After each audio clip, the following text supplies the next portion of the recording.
Даша Усманова Айгуль. Я учусь в 4 классе по имени Сергей Павлович Королев.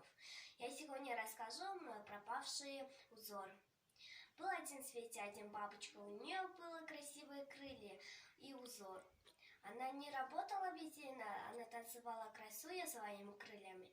И в один день пришла фея. Почему ты не работаешь, просто красуя своими крыльями? А бабочка не слушала, просто красуя своими крыльями. Никого нету, кроме меня, таких красивых крыльев и узоров. Фея разозлилась и заколдовала ее. Порхай, порхай, бабочка махаон, крипли, крипли, бум. И в одном крыле осталось как прежний, а в одном нету узора. Бабочка испугалась и попросила прощения. Пожалуйста, дай мне мой узор, пожалуйста, на крылья, я умоляю.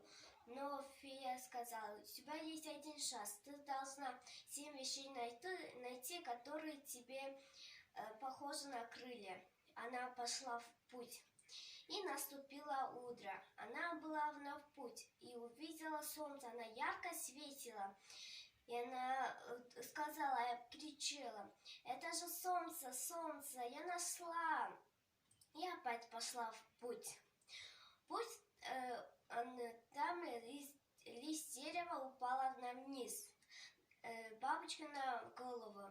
И она подумала, это же лист, похоже моим крыльям. И опять полетела.